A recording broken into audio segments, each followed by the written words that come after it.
the visual impact of his works is perhaps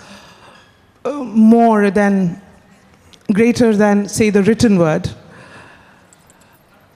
What do we mean when we say geography of writing? I mean, when we read a novel or a work of poetry, we sometimes very loosely say that, okay, so-and-so city or so-and-so town is a character in the novel, is a character in this work. Is that, for you, is that the geography of writing? Okay, to start with a disclaimer, I'm actually not a graphic novelist. I write just text novels. I've done 10 of them. I can't draw to save my life. So I would love to talk about, sort of the special visual layer I have, but it would be fraud. So I can just tell you what geography means to me as just a, layman typing person, which is that I think, and especially since I work pretty much exclusively in fiction, it's a collection of the real and imaginary spaces from both the world we physically live in, the worlds that we've experienced in other works of fiction, and a kind of overall impression of space that our imaginations give us. Now, no matter how richly or densely you describe a real place, what you're creating in the end is a wholly imaginary space that your reader can at best draw some familiarity in. So in my own work, it's been more a question of designing speculative geographies that so the balance you have to strike is giving the reader enough to identify with a particular feeling that a place creates in you, and sort of creating new physical landmarks to juxtapose with those things. But I'm rambling, so. No, I'll help you focus. Could you give us an example of this kind of space that you're talking about, say from your own works? Right. So the most sort of dramatic act of space creation that I can think of was actually in my first novel 15 years ago, when I created this sort of multicultural mega city which owed its existence mostly to, say, Terry Pratchett's Ankh-Morpork, and London and Kolkata. These were the three places that it sought to combine, right? And this was part of an imaginary world where each distinct geographical region owed its origin to a set of myths or fantasies from different parts of the world, right? So it was more of an exercise in two things. One was what would happen if these imaginary spaces were all physically linked in a created time, but also what would happen, because geography is also not just locational, it's also cultural, right? I'm save that question for Tiffany. I'm going to save that question. Okay, I will not say any more on this aspect, not but that was it. All right, so since Terry Pratchett came up and Ankh-Morpork came up, because I am such a fan, I will use the moderator's privilege to ask if Ankh-Morpork is, if any of you are familiar with Ankh-Morpork. This is devastating. All right, okay, fine. So to Ankh-Morpork and other imaginary spaces, Tiffany, you teach creative writing. Yes. And I assume that, I don't know, do your students, did they have to come up with works of fiction or, use their imagination? So do you notice cultural impacts or cultural sort of narratives coming into the way they locate their pieces, their works, into their geographies? Yes, absolutely. And actually, I encourage it. So just to pick up on Samit's point about geographical space in writing. Now, I write poetry, and I teach mostly poetry, but I do teach general creative writing as well. And I think that even if you set out to write almost a documentary account of a place, if I were to set out, which I will be doing shortly, to write somehow about my experience here, of course, as soon as you start to enter language, you enter all kinds of other spaces, some of which are mythical, mythological, and also which sort of play on your own imagination. So I think that as soon as you start to engage with place and geography in writing, you are engaging with narrative. And also with a kind of political layering of what that means. So I think that with students, I actually encourage them to turn towards that, because the likelihood is that rather than trying to write about, let's say, an element of English countryside like Hardy or something, you'd be better off trying to do it as you in this particular era, with all the sometimes anxiety and also the resistance that that puts up. So we have students in particular are very knowledgeable about a kind of, if you like, a national literature that tells us, if you like, how to think about space and geography. And I think I would try to encourage writers now to push back against that from all kinds of perspectives, so that place in a piece of work, we need to believe in it. We need to believe that people could put foot on it and walk in it, and that it behaves more or less like a real place. But other than that, I think it's also an imaginative space where the writer can push back a little at some of the received information or truth they have about that space. Okay, I think we can revisit that point later. But first impressions. So Mandakranta, how important is geography when you're writing? How important? I'm talking here, literally geography, the locating of a piece. Do you at all bother about locating it in a certain place? And because you've written so much and so many kinds of things. Let me be very frank here. I was a bit confused about the topic, writing places. I thought maybe it is something about travelogue or something like that, but it is not. On second thought, I have realized that we all, human beings and writers, poets, everybody, we belong to a space and time. So we are not talking about time here, but we belong to a space, and that space comes very naturally into your literary work. Like I can give an example, the 100 Years of Solitude. It is a journey. So there comes the geography is very intricately interconnected in this novel, and there is Buendia family in search of Macondo. So this is all about places, the characters, their shades, and the places. And also in writing, in poetry, in poetry also comes places somehow. Like I have written a poetry, a long one, on what happened back in 2003, the Iraq-American War. So this is actually, space is a backdrop of any literary work. So if you snatch that backdrop from the knowingly or unknowingly from that piece, so the characters become where should they rest their head of existence?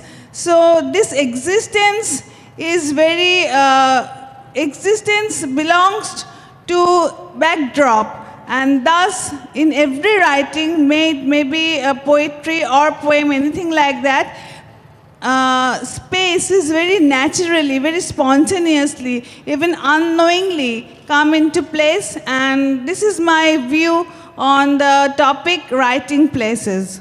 Okay. No, we'll come back to you for more views. Ite hobe na. But we'll have to have more views. We've actually sort of fleetingly mentioned the political impact of locating a work in a certain place. And I would like to ask all three of you, say when Jonathan Swift wrote Gulliver's Travels, there was a definite intent behind the way he created those three places and how he filled them with, populated them, and the attributes that he ascribed to each place. Would you say, have you ever consciously tried to do that in your works, yours? I mean, we'll just take it turn by turn, but have you ever tried to attribute a place, build a relationship with a place that you have created, and thereby enabling your readers to build their own relationships with that place.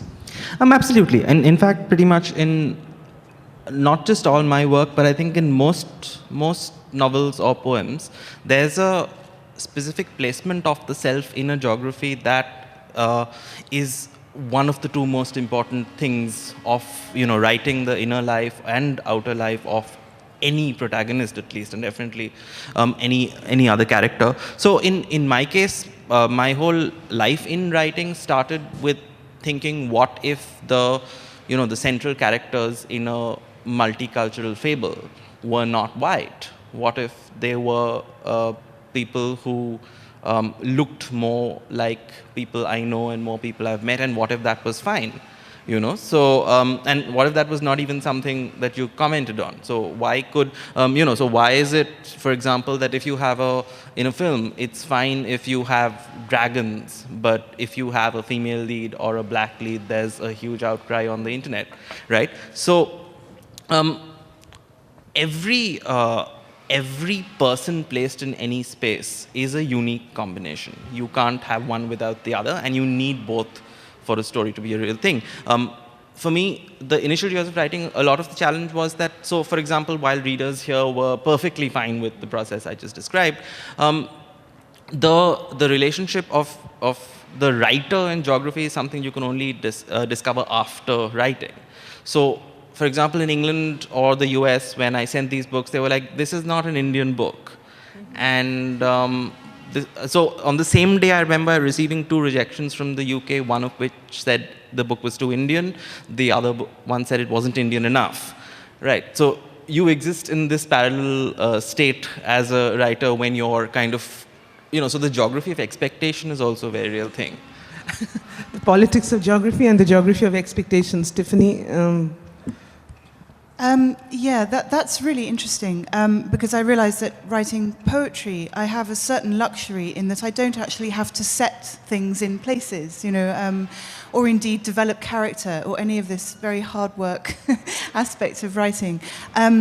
So where is the work? You might be asking yourself, as I am myself at the moment. And I think to some extent, because I'm not an overtly political writer, but I would, insofar as I don't write about events head on, or at least I haven't yet. And those poems I've tried to write like that have been abominable, and I've had to throw them away. But I think that it's possible that the poem itself is it's a linguistic environment, if you like, and you can perform experiments with voice, perhaps not unlike the ones that you're describing there, where you can work against expectation, and you can try to say things that perhaps would travel into unexpected environments, I hope. I mean, I suppose also with poetry, you're also dealing with the fact that very few people read it, in the UK anyway. So a lot of the expectation it's kind of hypothetical. It's hard to know exactly who you're reaching, and I suspect you can't really think about that when you're writing, or you wouldn't bother. But I do think that if you can think of the poem as being a linguistic space, then there are ways of using that voice, which doesn't have to be one's own, which can come from elsewhere, or can be a kind of a hypothetical voice, a person who can speak from 5 different centuries or 3 or 4 different countries at once. So I think that's where I would try to make that relevant in my work. Fair enough. Mandakranta, I understand that not all of us here are Bengali speakers, but I'll translate briefly for you. Would it bother you terribly if I ask Mandakranta a question in Bengali if we made this a bilingual session? No? Okay. Mandakranta, তুমি তোমার লেখায় politics রয়েছে, থাকে। তুমি award ফেরত দিয়েছো। হ্যাঁ, এই ভূগোলের রাজনীতি বা রাজনীতির ভূগোল, এই ব্যাপারটা তুমি কিভাবে ব্যাখ্যা করো, বা নিজের লেখায় কি সেটা কখনো কনসিয়াসলি চেষ্টা করো যে আমি এই জায়গাটা নিয়ে লিখবো, বা এই পার্টিকুলার একটা কালচারাল স্ট্যান্ড পয়েন্ট থেকে লিখবো? সেটা কি কোনোদিন কনসিয়াসলি করেছো, সচেতনভাবে করেছো? হ্যাঁ, সেটা আমি করি। আমার লেখার দুরকম ধরন আছে বলে আমি মনে করি, দুটো সমান্তরাল রেখা। একটা হচ্ছে খুব ব্যক্তিগত লেখা, যেখানে it's beyond time and space. সেটা পাঠকের কাছে নানা রকম ইশারা সংকেত পৌঁছে দেয়। আরেকটা লেখা যেখানে আমি consciously political writing, protest writing সেই জিনিসটা করে থাকি। সেখানে অবশ্যই ভূগোল আসে, কারণ আমাদের দেশে সারা পৃথিবীতে যা ঘটছে তার প্রতি অত্যন্ত সচেতন দৃষ্টি রেখে আমি আমার সেই লেখাগুলো তৈরি করি। সেগুলো মোটেই সাংকেতিক নয়, মানুষের কাছে সরাসরি সেগুলো কোনো বক্তব্য পৌঁছে দিতে পারে। তো সেই সব লেখাগুলো জিওগ্রাফি, ভূগোল খুব ন্যাচারালি আসে, কারণ আমি কোনো একটা ঘটনা যা ঘটেছে তার যে চালচিত্র যে সেইটা নিয়ে লিখি যখন, তখন তো অবশ্যই আমার লেখায় ভূগোল একটা কাজ করে। What I asked her was because she's she's stated her political ideologies through her writings. She has returned an award. Whether this was the politics of her geography, the politics of geography in her writings. So Mandakranta's answer is yes. She needs to locate certain experiences, particularly what's going on around us right now. She needs to locate her works in specific geographies so that the message is direct, not tangential or symbolic. It has to be an obvious message. We also fleetingly sort of touched upon the economies of publishing, where you're expected to write for a certain group of people. Or the publisher assumes that there is a target readership, which invariably involves cultural and locational assumptions. Have you ever consciously thought about this? Have you sort of suffered from it or benefited from it at any point? Yeah, the last 15 years have been entirely this. And it's, the thing is, of course, it's a constant factor of creating work in a world that is not some kind of post-geography utopia, which is also a place. But it's so much worse when it's films or TV or even comics, all of which dystopian environments I have worked in. Because and I think this is partly to do with the fact that when you're engaging with a piece of text, whether on a Kindle or in a book, it is between you and that text. And there is no forced intermediary of either a visual. You have to create a space with your imagination when you're engaging with a text, right? So that increased intimacy renders the print medium more flexible and more amenable to engagement if someone is trying to actually create, because otherwise it's always some other person's interpretation of an idea that you have to accept. Now that's easy to do if you're just sitting in front of a television and accepting the images that it's giving you, but the ability to kind of engage with the politics of time, space, nature of storytelling is not in your control or as a reader or viewer at all. So you're literally visiting someone else's house. You're not building one of your own. Tiffany, you had that wry smile on your face, so I was... Only insofar as I seem like I'm always making an exception for poetry, but the kind of the marketing infrastructure just doesn't exist, unless you're really famous, and I'm not. I don't know. I mean, I think that I think there's a certain amount of privilege involved in being a white woman in British publishing. It has been, poetry publishing and prize culture in particular has been overwhelmingly white forever. And that is now beginning to change, slowly but definitely, which is a good thing.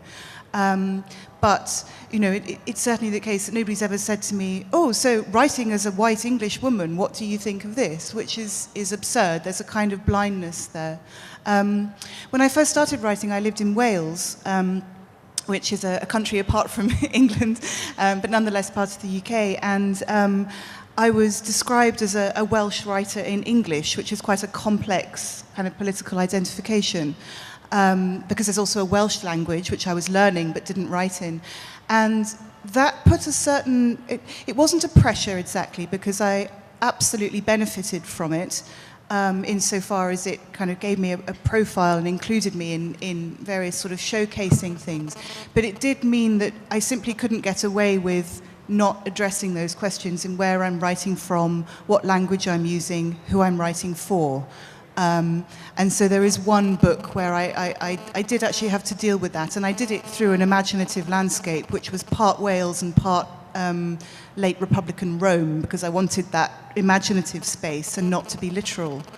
But that was the one time recently where I've had to really think about that. And it placed demands on me that I just simply hadn't had to deal with before. Tiffany said about colored and white people writing. There is discrimination, absolutely there is. Like in India, Indian English is an official language in our constitution. So people writing in their own languages, like Bangla or Malayalam, anything like that, they lose miserably in the competition about reaching market or being able to read by more people. So when Arundhati writes or Samit writes, it reaches market more swiftly and very, this is the truth I'm talking about. But when I'm writing in English, in Bengali, I need translation. I need translators, and some translators are very bad, I should say. So, so there is a discrimination there, and yes, reaching market. This is kind of invading spaces. So yes, I feel that maybe if I could write in English, that would have been better. But alas, I'm writing in my own language. You do brilliantly in your own language, I think.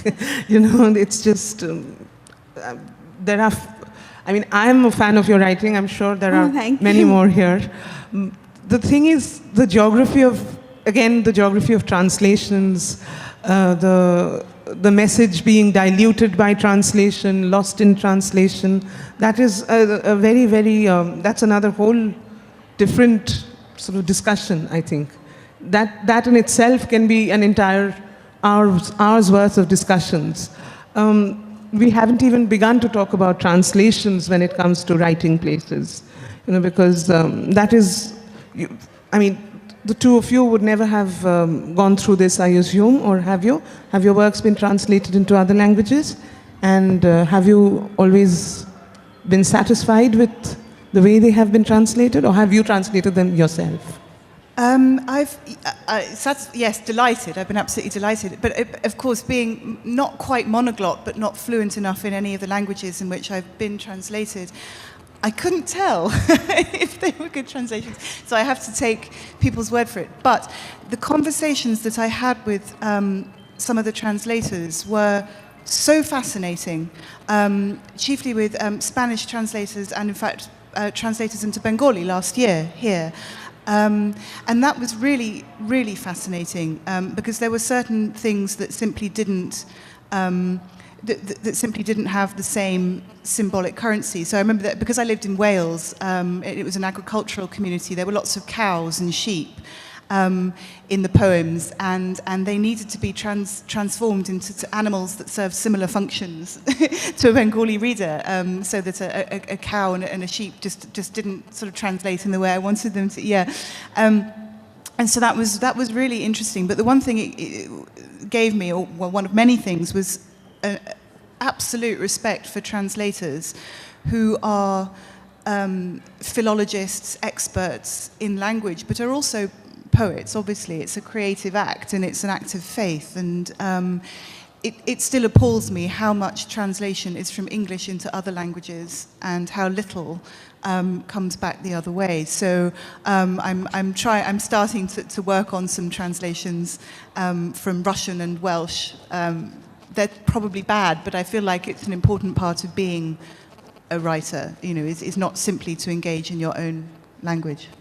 It's a very interesting question, especially in a place or space-related panel. Also, because I've been translated into a number of languages. And Bangla is the only language where I can really engage with the translation, and so of course that's the only translation where I have problems with it, because I actually understand the language. And whereas the other languages, it's mostly you see, oh, the name's the same, that's wonderful. But the act of transforming a work into another language, or another very interesting experience is when it's done in another medium. Right, so an adaptation of your work into something it's really, I think translation and adaptation are kind of not the right words for it, because you're literally rebuilding the whole thing from the ground up. And I think place comes really strongly into that, because you have to reconstruct the entire context of everything, and it's incredibly difficult. I really don't know how people do it well.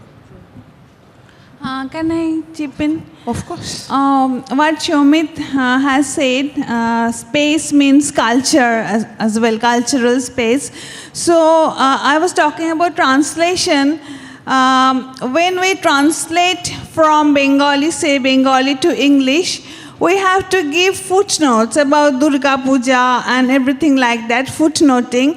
But when we read translations from American writers to Bengali or other languages in India, we do not need any footnote for Halloween. No. So this is also kind of cultural translation. It fails there.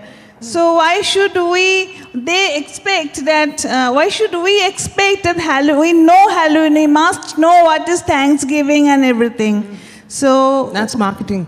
Yes. The geography of marketing. Before we, we have about 10 minutes, 12 minutes to go. So if there are interesting audience questions, we'll allow them. But before that, when I think of writing places, or when I think of real or imagined geographies, I think, the one place that has affected, as a Bengali reader, I would say Nishchindipur is a place that you wouldn't know. I assume you would. Nishchindipur is this village created by Bibhutibhushan Bandopadhyay, who wrote Pather Panchali. Nishchindipur, to my mind, is actually the protagonist of Pather Panchali. It is. So it's just a small Bengal village, and completely unremarkable in every way. It's like a million other villages in Bengal, and yet it just fills the entire space of that book. You cannot get away from it at any point. Okay, so there are these favorite geographies that I have when it comes to literature. One of them is Nishchindipur, of course, the foremost. There's Gotham City, And also Arunnak is there. Arunnak is there. The forest is the main protagonist. The forest is the protagonist, right? So, Bibhutibhushan, let's not even start. We will not progress beyond it, I'm sorry. But Gotham City, there's Ankh-Morpork. Before we quickly, this is just a sort of snap poll. What are your favorite locations in literature, imagined or otherwise? This is very difficult. Try. Yeah, fair enough. I think the Gaulish village in Asterix. That's a place I love very much. Also, Shundi and Halla. Shundi and Halla are from... Yeah, because I think when you're a child and reading, you live in those places much harder than you do as a grown-up when you're seeing things like, oh, what are the politics of all of this? You don't really live in it. So I think, yeah, these would be mine. The Shundi and Halla are two villages, very famous villages made immortal by Satyajit Ray, and then earlier his grandfather, who wrote the story, and then Satyajit Ray made a film, and Gopika and Baghabain, where Shundi and Halla are two warring kingdoms, and they are very, very prominent characters in that film. Tiffany, any favorites? It is a difficult question. There are many. The one that came to mind immediately was, because it's taken me years to uncover it, is James Joyce's Dublin, which is, I mean, it is a literal place, but it's also, it's centuries, millennia old, really, in terms of its literary associations. And I feel like every time I reread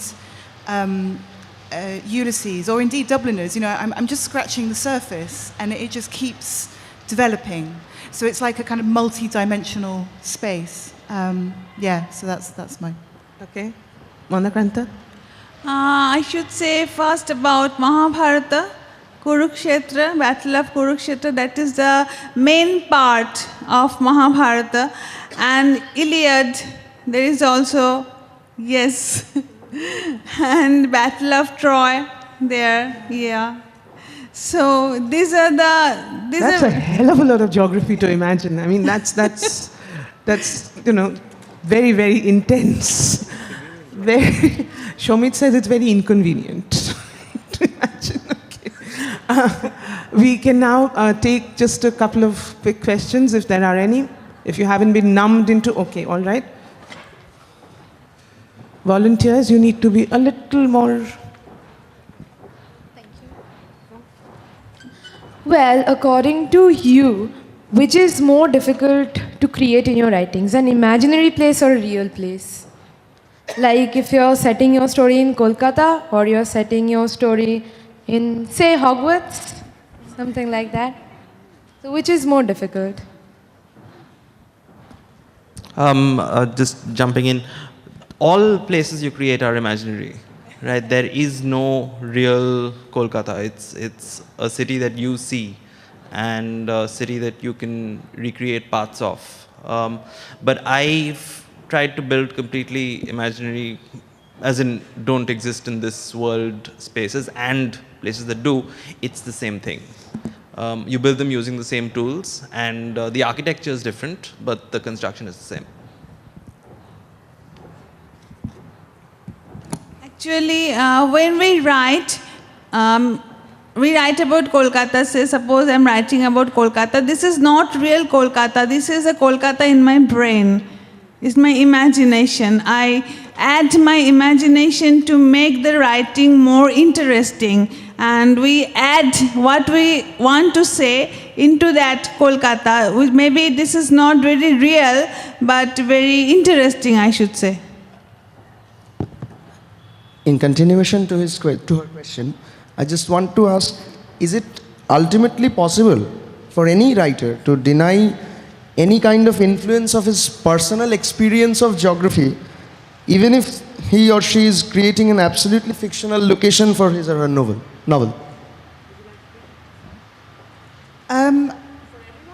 Is that for everyone? It was for Shomit. I'll have a quick go, but I'm going to hand over to somebody who writes more fiction than me.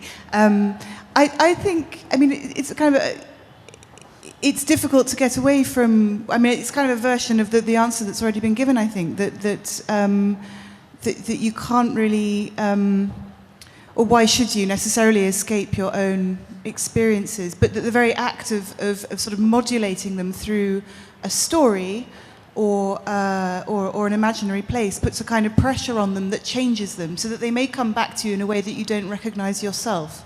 I think there's something about writing that kind of alienates you even from your own most intimate feelings, experiences, and memories, which I hope isn't an evasive answer, but certainly that's my experience, that even if you wanted to be utterly autobiographical, there's something about the act of writing that sort of intervenes and takes it somewhere else. But yeah, I'll hand over.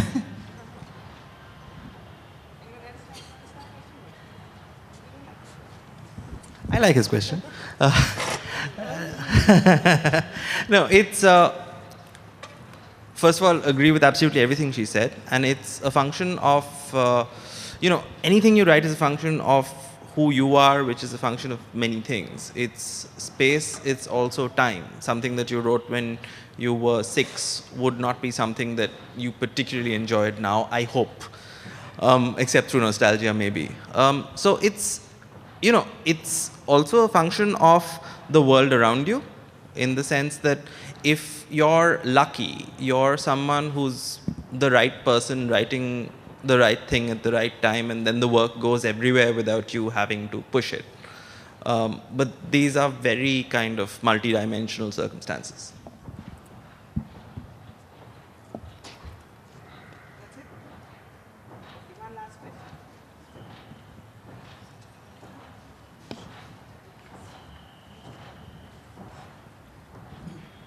Hi, it's a two-part question.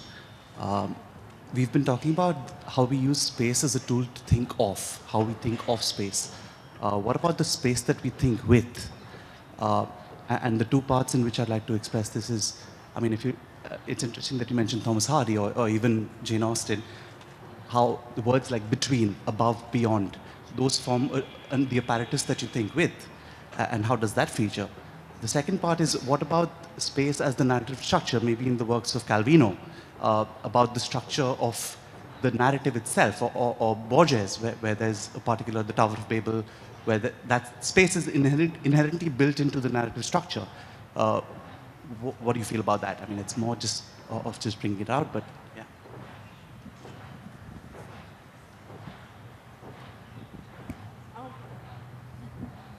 Are you a poet or a design student? I'm actually an architect. So. Okay, architect. No, I mean, maybe they'll answer this better, but I'm not very clear on what you meant by the space you think with, in the sense that, are you talking about, I don't know what you meant. Yeah. Yeah. I think your question stands more as a statement than an actual question. I agree it's very interesting, but I don't think I have anything to add to it in particular. I'm not sure I heard the first part, but you're an architect. Wow, okay. So your question was about the space that you think with. Okay. In poetry, there's a very literal answer to that, which is to do with form and structure and using traditional forms that. A stanza is a little room, and you can think of the way that those sort of articulated parts relate to each other, almost literally like entering a building and having a series of rooms, and the way that you organize the language on the page is sort of curating, if you like, the movement between the segments. So there's a kind of spatial element to poetry, which is something that I enjoy very much, and wish, I'm pretty sure that there are some digital poets who do this, but actually make a three-dimensional space out of language that you can go into. I have this kind of fantasy that ought to be possible. But I do, when I say that I think of a poem as an environment, I do mean that quite literally. It's something that you go into. You enter it from the white space. When you get a bit tired, you can kind of withdraw into the white space, you know. So I do think of that as being an active part of composition. See, I understood that, which means I now understood what you said, which means that, I think the space you're building is a different one for each project. So, for example, and again, it's not an articulated space in terms of you can't represent what it visually looks like, but you're always inside it. So sometimes it's a city and sometimes it's a flat, you know, which you find out more. So it's a bit like, say, an augmented reality, three-dimensional Tony Stark robot suit building space. Except that you also don't know what it's supposed to look like in the end most of the time. So you can draw a rough schematic. But there is a very building inside building aspect to all of it.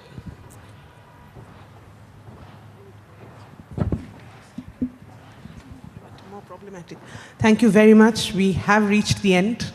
The discussions, as Pia said in the previous session, the discussions can always continue. We are now ready to welcome, once we have left, we are ready to welcome other people. Thank you very much. Thank you all. You were a great audience.